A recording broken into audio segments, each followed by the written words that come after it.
So we scaled from 20 odd distributors to around 350 distributors In a today span of? in a span of 20 years. Wow. So yeah, so as far as the team is concerned, I think as you rightly point out, culture is everything.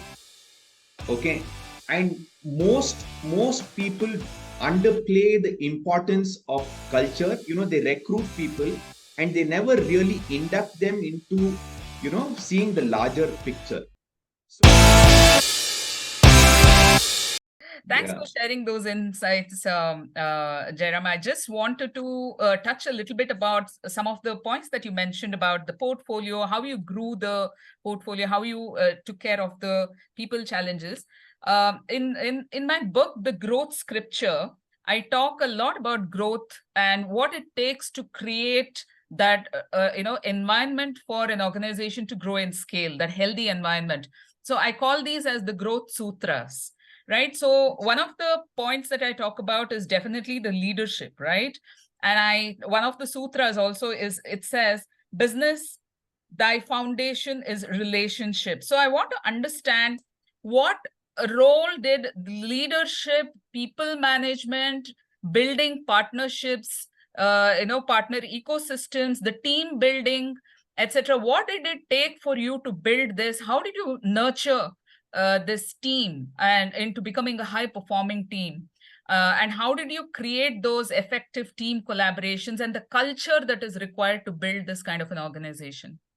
Very good question, very important question. So we scaled from 20 odd distributors to around 350 distributors In a today span of? in a span of 20 years. Wow. So yeah, so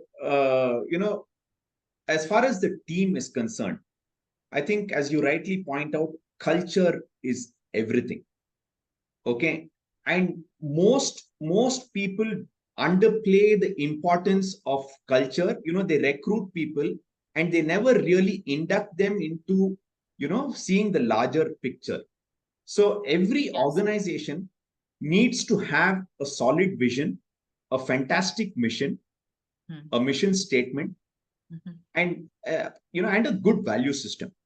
Okay, as far as we are concerned, we are an out and out hardcore Indian brand and organization. So we make in India for India by Indians.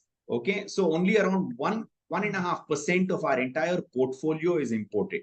Mhm. Okay. Okay, so we have a vision to become India's best and most loved consumer products company that is 100% made in India. Okay, and the mission, our mantra is make living fun. Mission Hmm. is to make living fun for everyone through world class products and service. Okay, so the mission was inspired by the Sanskrit sloka Loka Samasta Sukhino Bhavantu. Okay, let Nice. all creatures be free and happy, and let my thoughts and actions contribute to their Contribute. freedom and freedom and happiness in some way. Right. So, and now how do we go about achieving this mission? Our value system is rooted in the ancient Indian philosophy from the Bhagavad Gita, Nishkama Karma, where each person in the organization puts in their duty without hankering after rewards and recognition, with other people's benefits in mind. So the core of our culture is this value system. Hmm. This is the way, this is why, we might not be paying market beating salaries. Mhm. Okay, but people know that the leadership has their back. Hmm. Even though they might not be getting market beating salaries, they know that this is an organization where if there is a problem in their family, they are taken care of. Okay, and Right. every employee is taught to act in a way that if you have a duty, for example, if you are a salesman and your OKR, this is your pet Yes, it subject. is. Your Sure. OKR is to do 60 calls in a day Hmm. and ensure that there is a productivity of at least 30 to 40%. Hmm. Hmm. Okay, this salesman knows that he or she has to go. We have only male salesmen, unfortunately, at this point. We don't have women, but we have a lot of women in the organization in admin roles. Sure. So the salesmen, have to do their 60 calls, and they have to ensure that they achieve their micro KPI, which is their CTC to sales percentage, depending on where they operate. So, we break down their cost to company to a daily piece. Excellent. And Sure. they need to measure it. So this is something that is measurable by the individual. So it's not that a manager or the leadership has to intervene and say, hey, you've not done this after a month has passed by or after a quarter has passed by. On a day-to-day basis, a person can course correct and ensure that he or she achieves what they have to. So, as far as leadership is concerned and growth is concerned, relationships are absolute key. So what I did was, I had a consultant who helped me bring in people from the broad FMCG space. So right from the beginning, because my vision was to build a consumer products brand, I didn't recruit everyone from the stationery industry alone, because what happens is people from the stationery industry would visit only stationery shops. Okay, they would appoint only stationery distributors. Right. So your growth gets restricted to that particular industry. True. When you want to move, you've got to start from scratch. So from a long-term perspective, I started recruiting from the broad FMCG industry, which improved our retail penetration. Okay. Because most of the stationery companies even today are very, very wholesale oriented. Okay, and today I see entrepreneurs saying, I am only a D2C brand. No, you've got to have distribution and you've got to be available where your consumer is. So we decided that we are not going to pay too much attention to the metro cities. So we started addressing the real India right from day one. Okay. So, that might be a reason why our distribution is not very good in some of the metros other than Chennai and, places like that. But the tier 2, tier 3 cities and towns, our distribution is very, very good and solid. Okay. Yeah. So, that's something that we are ramping up now with our, new categories and things like that. Sure. Yeah. So what I hear is that I think two elements that kind of stand out is one, the kind of importance that you gave to culture and the performance culture in terms of empowering people to be responsible for their own deliverables by giving them the framework within which they operate on their OKRs and their KPIs. That is one. The second thing I also hear is a little bit about the growth model that you spoke about, the growth model that you adopted in terms of the distribution and the way you actually built those distributor relationships. Right. So how did this, if I may move to the next question, how does that fit into your scale? So you talked about the growth. How have you been able to actually scale and do deeper penetrations, whether it's India, internationally? Do you have any of those kind of plans? No, we honestly don't have any international aspirations at the moment, because the India story is huge. Okay, there is so much that we can do in India itself, right, that there is really no necessity for a consumer products brand to actually look outside prematurely. So as far as scale is concerned, I've been able to grow the organization by around 4x from where it was before I joined. So I look at scale and growth very differently from the startups of today, Deepa. I would love to hear more about that. I mean, we were sharing this in our Thai group about the Dunzo doing 153 crores turnover and 1,800 crores loss. So as far as I'm concerned, an organization has to be sustainable. So we have touched the lives of almost 500 million consumers since 1964. Okay, so that is scale. We have created an intimate bond with students from across, the 5 southern states since 1964, and that equity is something that we are able to leverage in any category that we enter today. So that is, an element that needs to be there.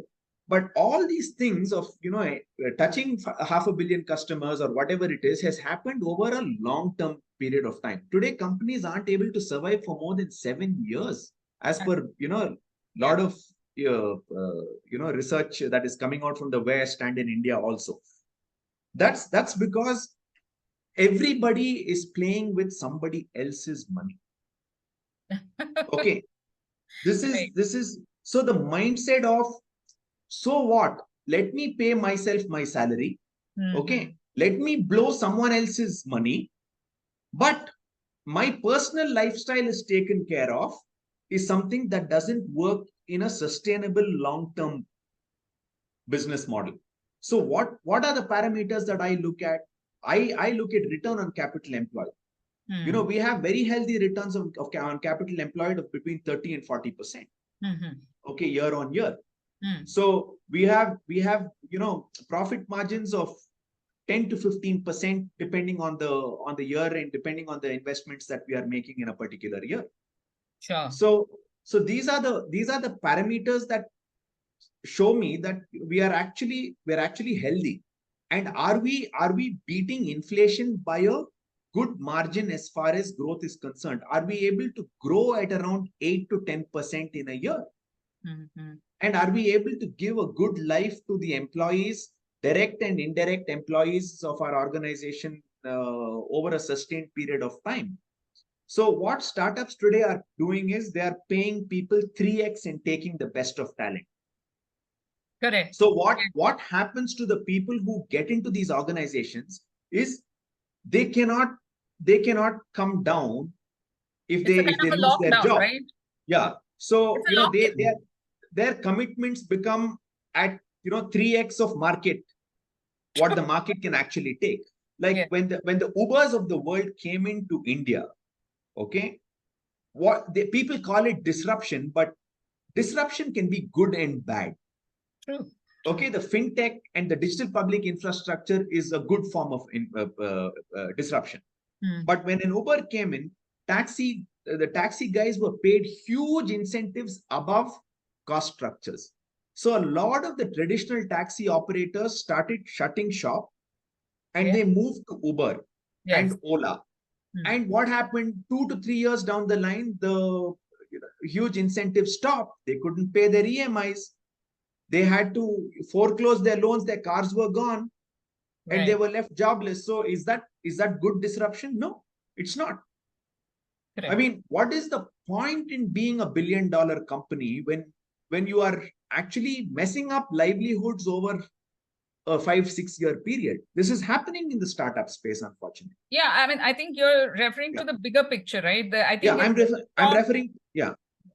I'm referring to the bigger picture. So as far as an organization, as far as my parameters are concerned, growth, it has to be sustainable growth. It has to be profitable growth. Your returns on capital employed have to be greater than your cost of capital. These are fundamentals. I'm talking about the Warren Buffett style of business. Right. Okay. At the same time, you should be building a fantastic brand, and you should be able to command a premium over other products, even in a cluttered market over the years. Yeah. So this is the way I look at. Yeah. I'm going to come back to that point on the organization culture, Jayaram, because that's such an important thing. I mean, how you build an organization and the culture of your organization, what are the cultural tenets of your organization, dictate a lot of other performance-related elements.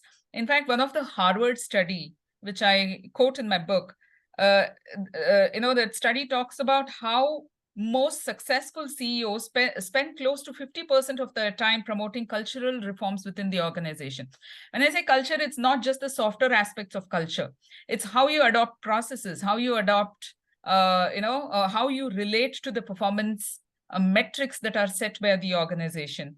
Right. In fact, the erstwhile management guru, whose teachings I still refer to and I love it, Peter Drucker said, culture eats strategy for breakfast. Absolutely. So from that perspective, how are you able to create, I know you started with one product and then 4 products, and today you have so many products.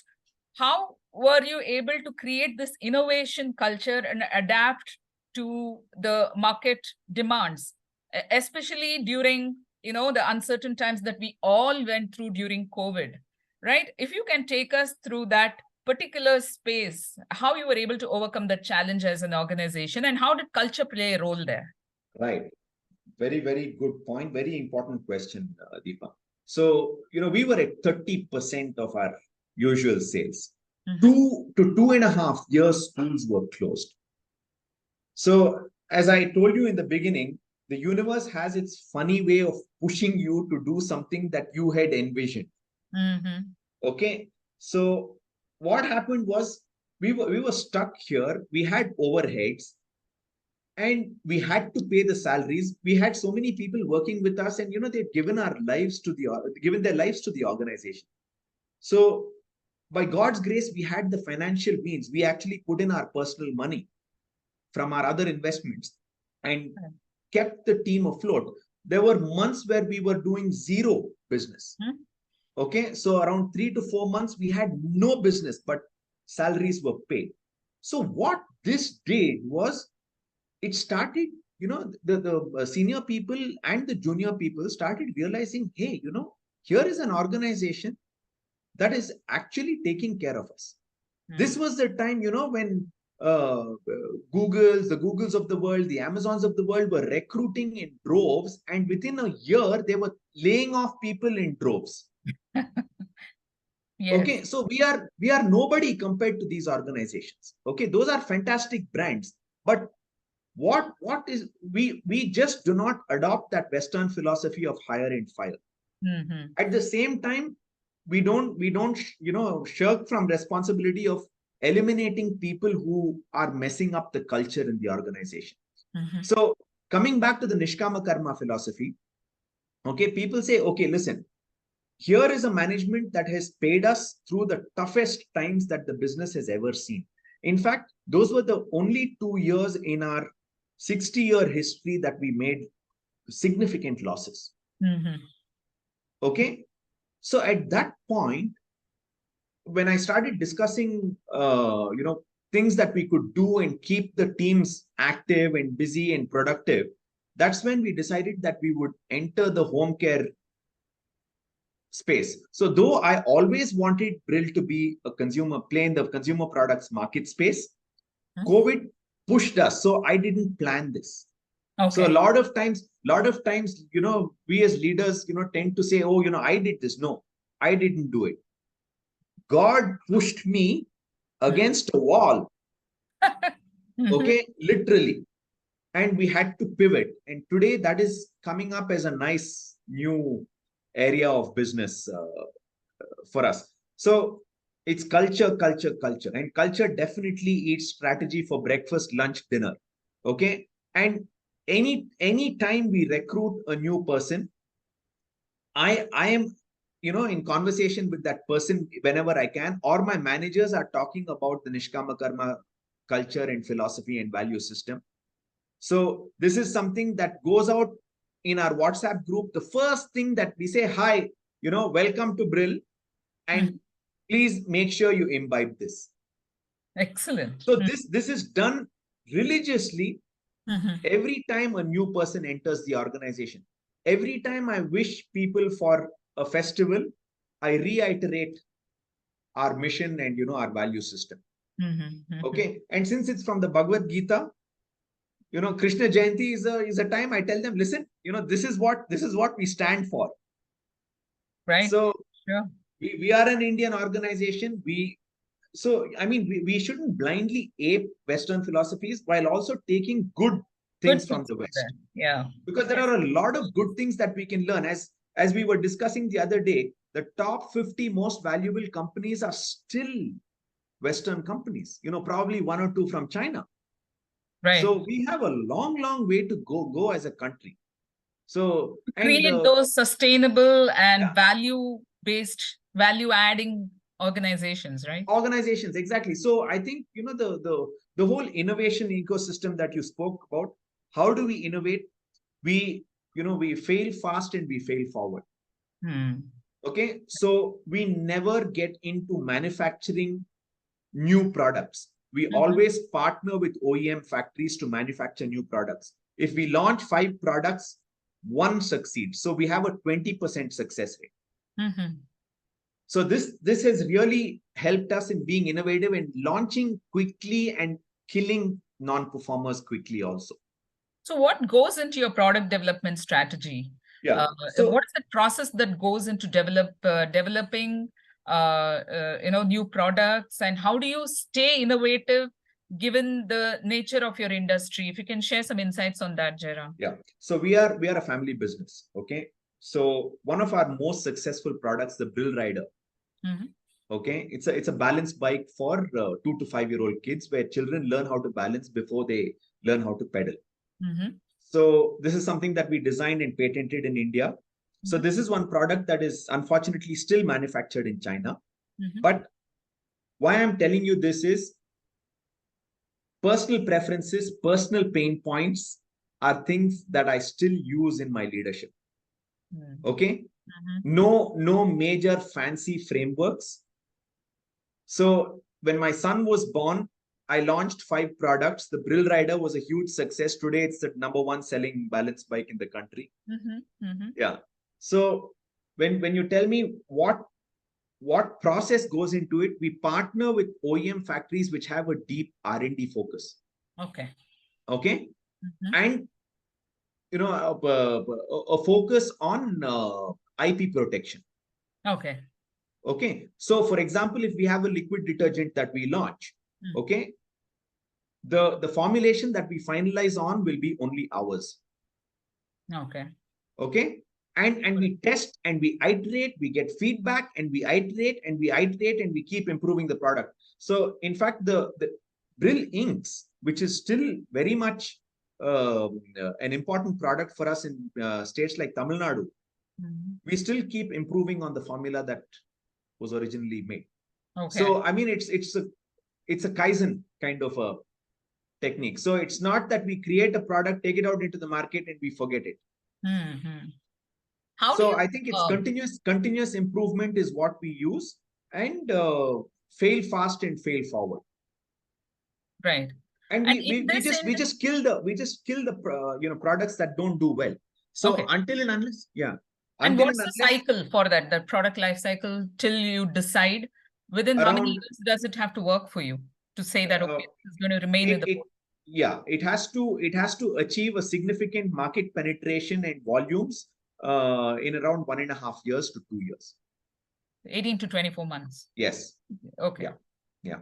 What are the steps that you have taken to keep the BRIL is a long-standing brand and a stable brand? What is the what are those, say, 2 or 3 things that you would highlight in terms of how you have been able to retain that brand loyalty, especially considering that a lot of people have moved away from the fountain pen? I still love writing in the fountain pens. I still have a set of fountain pens. I still love writing. But in this culture where everything is digitized, what does it mean to the, certain product portfolios which actually were the foundation of your organization? What does it mean? 20 to 25 years down the line, we probably will not have the stationery industry at all. I mean, that's the way things are. We've got to think about it. I mean, there are software testers today who might not have their jobs tomorrow because of the large language models and the ChatGPT. So with this kind of change, that's exactly why we are leveraging the equity, the nostalgia element, and the emotional connect that consumers have with the brand in the new categories that we are entering. Okay, so what's very, very important for a brand is, are you in an emotional business? Okay, so what business are you in? You're in the business of people. You're in the business of a space in the minds of millions and millions of consumers. So what makes a brand powerful? A brand becomes powerful because of shared experiences between the brand and the consumer. Sure. So what we try to do with our below the line activities, whether it is sampling, whether it is handwriting competitions, whether it is making the fountain pen sexy again because it's environmentally friendly and you're not, because 1.5 billion ballpoint pens go into landfill every year from schools alone. Though we have ballpoint pens, I'm not a purpose advocate where I say, oh, I'm not going to touch ballpoint pens. No, we have to be in business. But at the same time, we also educate consumers through handwriting competitions where I personally write to school principals, and we have scholarships to the tune of 5 lakhs to the winning child. So I tell them about the benefits of the stability flow balance that a child has, the problem of plastic waste and everything. And we have phenomenal responses to our handwriting contest even till today. Awesome. Okay, and we leverage the past equity. Okay, even in our latest commercial that is playing on Sun TV now for our home care products. Okay, the young child, the son says, Amma, என்னோட brill இப்போ நீயும் use பண்ணலாம். So he shows the ad for the home care products on the brill ink bottle. So basically it is the ritual that people have followed during their school days that brings those nostalgic elements back and say, hey, if brill is entering this category, why don't we try it? So we've got to induce that purchase. We've got to make sure that we continue that emotional bond with the parents. To the people who've used brill inks are the parents today.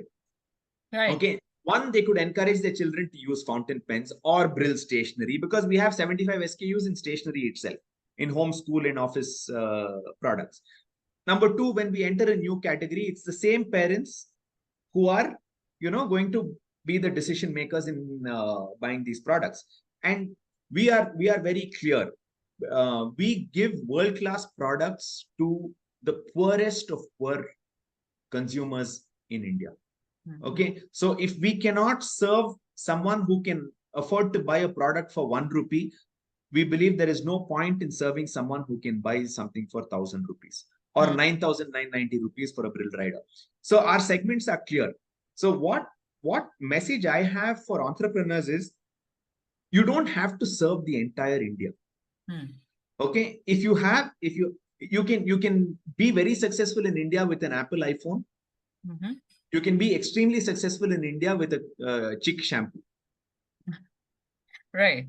Okay, so as far as FMCG is concerned, value is a mere shadow of volume. But that doesn't have to be the case for all business to consumer brands and products, because I'm sure in your audience there'll be a lot of people from business to consumer spaces. You really don't have to cater to the real bar. Understood. Sure. If I may also ask you, considering the fact that you mentioned that there are a lot of fountain pens that end up in the landfills, No, ballpoint pens. Ballpoint pens. Yeah. What is the kind of ESG or sustainability practices that you advocate and you follow in BRIL India? Yeah, very, very simple. We've had, as far as the fountain pen ink is concerned, it's always been in a glass bottle in a cardboard box. Okay. Having said that, we also have plastic products. Okay, not being a very big company, we have done our bit in buying 10 acres of land and planting trees over there. So to offset our carbon footprint. Okay, so small initiatives like this. We don't have any grand plans, but we keep doing our small bits for afforestation, and we try to move towards more eco-friendly packaging. Try to eliminate plastic as far as possible. We have a long way to go. I wouldn't say that we are, the role model for ESG. We aren't. Okay. Yeah. Also, if you can throw some light on your connect with consumers, right? We talk a lot about consumer centricity today. Right. And how does your goals, your internal and market related goals or your OKRs, how are they also tied with having a end result in terms of outcome, in terms of better connectivity with better connections with the consumers, especially because we are all operating in it's an age of social media, it's a digital age, right? So how do you create those memorable interactions and feedbacks from the consumers, considering especially the industry that you operate in? Right.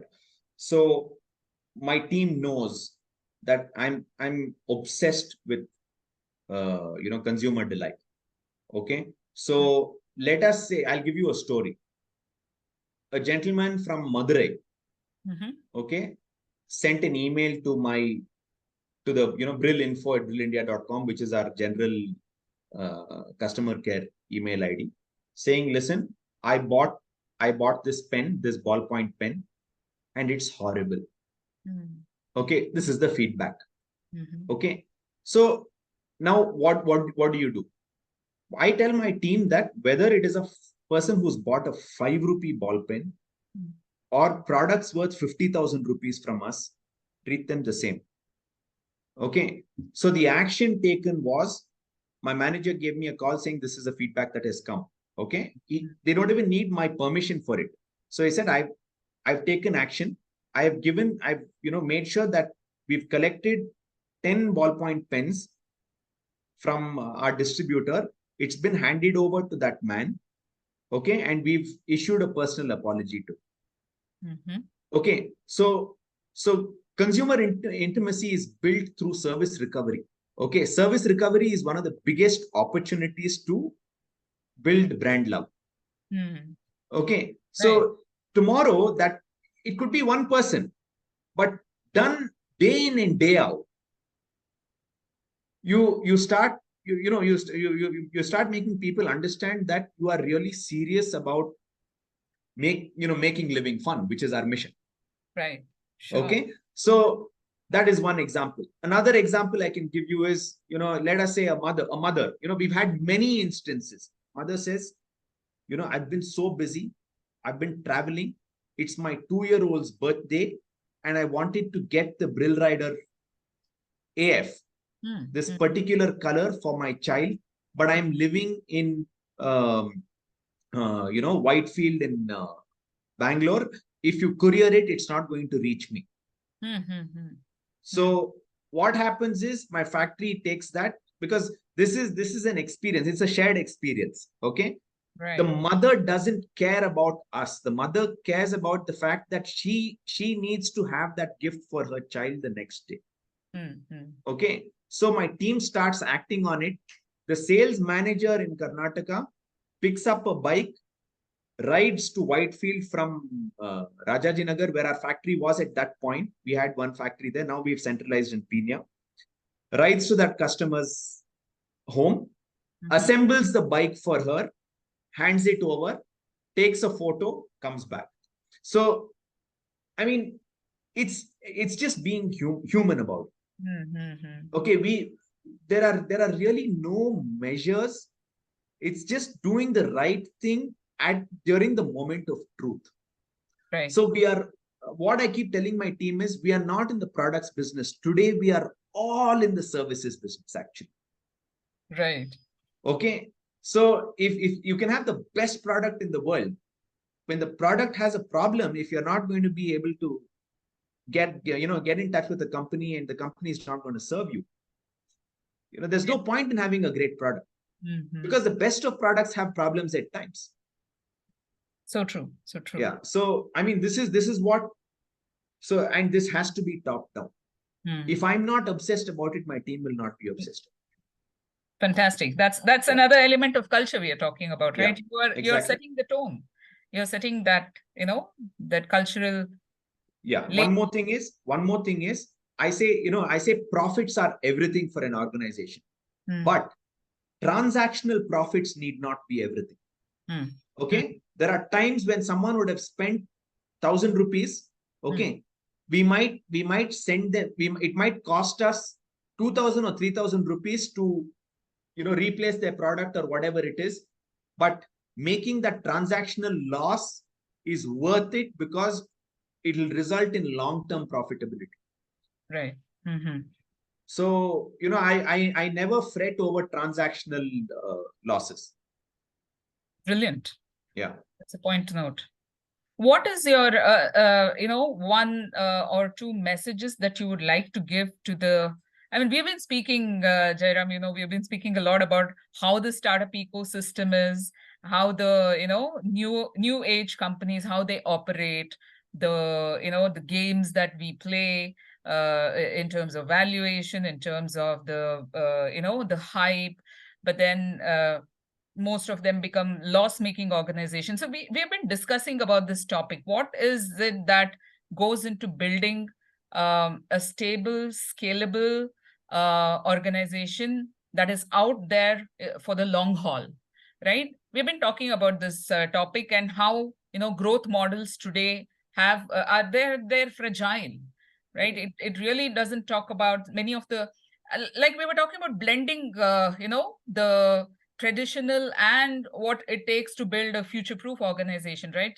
So where do you see that blending happening between traditional organizations and what see, I mean, many of these startups that we are talking today, and the startup success rate is not great in India, even 22,000 worldwide. 22,000 crores losses in FY 2020 in Out of 2023. 33 Yeah, startups. out of that, exactly. So, I mean, this is astronomical. Okay. It's So mind-boggling, those yeah, numbers. it's mind-boggling. I don't, as far as I'm concerned, I'm old school. Okay. That's where I come from. But I do know that we need the VC and PE ecosystem to be there to build the Googles and the Microsofts of the future from India. So we need that ecosystem. We need patient capital. But what I just cannot understand is, why would you pump in money, so much money, into a glorified courier? Okay, into a glorified food delivery app. Okay, nothing. I mean, there is no great Logic thing for that that. is happening. There's hardly any innovation over here. An insurance company. Okay, these are all just marketplaces. Okay, marketplaces are basically middlemen. So I definitely, for one, do not agree with so much capital being pumped into companies which are not changing the world. They are not disproportionately changing the world for the better. Like if you put in a huge $1 billion of capital into an open AI, I'm fine with it. Okay, a deep tech, you're going to have huge benefits in healthcare. Great. Make those losses, because the kind of R&D spends that are required need that kind of capital. Yes. But what are some of the companies that we are building in India?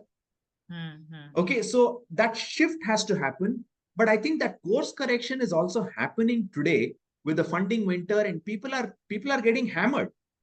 Okay, the press is hammering them. All the shusha about unicorns is just paper. I mean, a Paytm listed, when did they list? Last year, right? We are sitting on, retail investors are sitting on a 45% loss. Okay, and being an investor, being an public equity investor and an angel investor, I can tell you, I will not touch these companies with a barge pole. I won't, because it doesn't make financial sense. But why do retail investors jump in and invest the money? Because they have bought food using Zomato. True. Okay, I know Zomato. It's a big brand. It's a great brand. It's Yeah. a great scale that has been achieved. But should you go and put money into that stock? No. On the other hand, I would not buy an iPhone, but I would buy an Apple stock. That is the difference. A Warren Buffett might not own an iPhone, but he will buy ton loads of Apple stock. Okay, so is there an economic engine that is going to grow? Are we building the next Pidilites, the next Asian Paints, the next HDFC banks of the world? It's happening in pockets. It's definitely happening. I think we've also had those discussions. Yes. There are companies, like, for example, a Make My Trip is doing well, but they've just turned profitable last year. Right. Okay. Again, a middleman. So tech is a phenomenal enabler. All these companies have made our lives better and easier. So there is no taking away from that. Okay. Yeah. So But are we funding the right startups? Are we funding startups that is going to improve humanity at large? That is one thing. And number two is the questionable ethics of several founders. Okay, that worries me. Okay, मेरा पैसा नहीं है, उड़ा दो. Okay, that attitude really has to change, and we need people like Professor Sadagopan, discussions on the Bhagavad Gita, discussions on what we are doing, because end of the day, our name, title, designation, everything is gone, Deepa. We are we can go out, I can go out, Jayaram Rajaram, managing partner, BRIL, and come back dead body. Okay, so this is what life is all about. It's what legacy you leave, right? Yeah, so it's a legacy you leave, and it's how you have created that wealth, whether it is for yourself or for the ecosystem. Yeah, how that wealth is created is very important in my mind, and that is something that actually pains me. And the future younger generation of entrepreneurs are listening to people who have not at all built any organizations of value, and in fact defrauded them in certain cases without taking names. So What advice do you have for such youngsters? Because I think it's important for youngsters to hear from leaders like yourself in terms of what it takes to, what are those 2-3 things that you'd like to give them as a takeaway, which I think we would also want to share with larger audiences, colleges, educational institutions. Yeah. What is it that goes into building a successful and a sustainable brand? We've talked about this several times, Jayaram, because I think, like you rightly mentioned, the mentor ecosystem that is there today, there are a lot of people who are not mentoring the youngsters properly, and this generation also is a very different kind of a generation. What advice do you have for the younger generations? What are those 3 or 4 things that they need to get right? What are those fundamentals that they need to focus on to be able to not fall into the trap of get rich quick and not be accountable? So I think we need some accountability framework in the startup ecosystem today. Have those goals, have those ambitious, audacious goals, like they say, but have accountability built around it. What do you have to say to these younger generations? First and foremost, I would ask the younger generation why they want to become entrepreneurs. Start with why.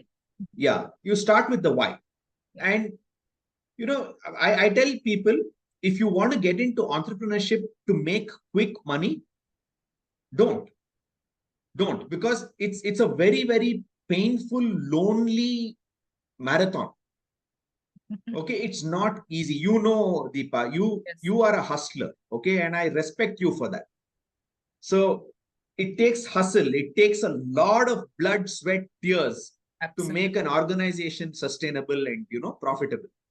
So if youngsters want to make money, why not get good jobs in the corporate world?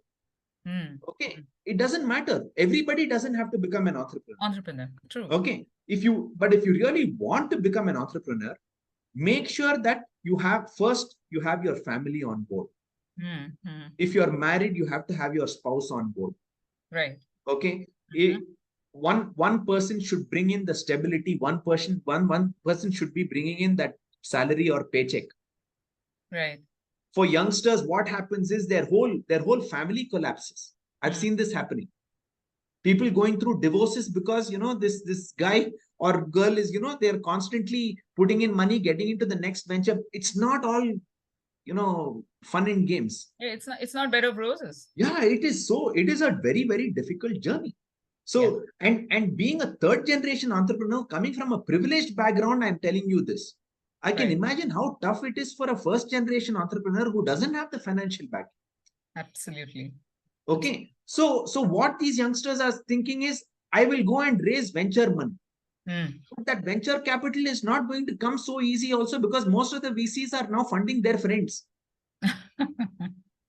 Okay, so even if they get I'm also an angel investor. So, some of my investments do very well. Some of my investments are failures. It really doesn't matter. But where I see entrepreneurs who are going for profitability and sustainability and customers buying from them rather than them buying customers are the ones who are successful. Absolutely. Okay, so I think that's an important point. Yeah, Customers buying our products versus we buying customers. exactly, and that is why the losses happen. Yeah. Okay, because the so-called startups are constantly buying more and more customers. And very often the regular customers don't come back for more. True. There's no So they have to keep getting new Yeah. customers. Absolutely. So the But customer there is lifetime value it's is a very very important. small, it's a delta innovation in their service model, right? Yeah, So it's difficult to acquire new customers because there is nothing new that they're offering that someone else is not doing better. correct. And in fact, we discussed about this model where you earn 1 rupee, but you're spending 9 rupees to acquire a customer. Correct. Where is the business model? Where is the growth model in such cases? Correct. So as Professor Sadagopan said in the Thai Leadership Summit, okay, India has always been a country of nanopreneurs. Okay, we have several solopreneurs, we have several small organizations, SMEs, SMBs. Okay, these are the companies that are really driving the economy. Okay, now of course 50 to 53% comes from IT services. Okay, but what about the balance? And the good part is your fruit seller, your vegetable seller, all of them have now come into mainstream entrepreneurship because of the digital public infrastructure and UPI. Right. Okay, so I recently I was watching a video of this person selling liquid detergent in his truck in the US. Okay, he has a gross margin of 70%. He does $1 million in revenues, but he has a great business. Why do you need to be 1,000 crore business? You don't have to. You could be recruiting 10 people or 5 people, giving them good livelihoods. You could be serving, probably 10,000 customers and serving them really well. That's still a business. That's still entrepreneurship. Absolutely. Okay, so there, I mean, you have cases, right? Ethics cases, whether it is Enron or the Rajat Gupta case. It's always looking at what you don't have and not being satisfied with what you have that causes the problem. So as far as I'm concerned, I am extremely grateful to God for where I am. At the same time, I know growth is important. So you work towards that in a sustainable and ethical manner. For example, my team has a very, very clear-cut instruction that they should never pay any purchase manager anywhere for business. Okay, this is something that they know they shouldn't do. This builds culture too. Fantastic. Okay, because otherwise what happens is short-term targets ke liye, you do whatever. Don't do that. Because in the long term, it's going to come back and bite your backside. Absolutely. So, absolutely. These are small things that youngsters should learn. Yeah. And but also experience teaches you the best. True. So, but unfortunately, the VC and PE ecosystem, that also is not working because WeWork is filing for bankruptcy. Yeah. But the founder has another $1 billion valuation real estate firm. It's absurd. And a private island. So yeah, it's absurd, right? So that's where our Indian philosophies have a huge role to play. True. Contentment. Okay, being satisfied with what you have, being grateful for what you have. These are qualities that aren't taught in B schools. True. Okay, we are looking at you. Right? The newspapers are shouting unicorn, unicorn, unicorn. But what is $1 billion? They are not doing $1 billion in revenues also. No. Okay. So that messaging needs to change, and I think we are getting there. We will get there. Yeah. Brilliant. Yeah. Thanks so much for sharing those insights, Jayaram. I have just before I open up the floor for some questions. I think there is already one question. But before that, I have a last rapid fire round. Sure. So it'll be either or kind of question. So you need to choose what, not to take too much of time to think. So it's a rapid fire. First, I will ask a few favorite things of yours so that audience also get to know you better. Sure. So, what's your favorite food? Tair sadam. Favorite color? Red. Book? The Snowball. Any Warren favorite Buffett. Indian actor? Indian actor? Actress? No, not really. Not really. Yeah. Favorite vacation destination? Yeah, I love to travel in India, but if I have to choose one country outside India, it's New Zealand. Favorite historic personality and why? Favorite historic personality? Good question. I really can't think of. Okay, Subhash Chandra Bose. Chandra Bose. Okay. Yeah. Some on business. Now this is a either or kind of a thing. So VC versus bootstrap. Bootstrap. Diversity or specialize? Diversify or specialize? Diversify while specializing. So I'll just take a few minutes on this. Yeah. Okay. So people say you have to be focused. Okay. Mm-hmm. So what COVID showed us in our own business is being too focused in, in a narrow industry can get you out of business. So you've got to be focused in consumer products. We had to be focused in consumer products and not necessarily in stationery. Okay. So basically you've got to have a portfolio, but you've got to be broadly focused in one area and not chase every new trend. Okay. In an industry. Yeah. All right. Yeah. Build traditional brick and mortar or focus on e-commerce? Both. Okay. Invest in SEO for organic traffic or allocate more budget for paid advertising? Both. Expand globally or dominate locally? Dominate locally. Prioritize customer acquisition or customer retention? Both. Embrace flat organizational structure or maintain a hierarchical one? Flat. Cutting edge technology versus improving existing processes? Difficult. Both. Both. I would say both because today both are important. Fair enough. Partner with established players or disrupt the market as a newcomer? Disrupt the market as a newcomer. Rely on in-house talent or outsource to specialized agencies? It depends. Okay. Yeah. Subscription-based pricing versus one-time purchases? In India, I feel one-time purchases works well, but create a brand so your customers keep coming back for more. Okay. Yeah.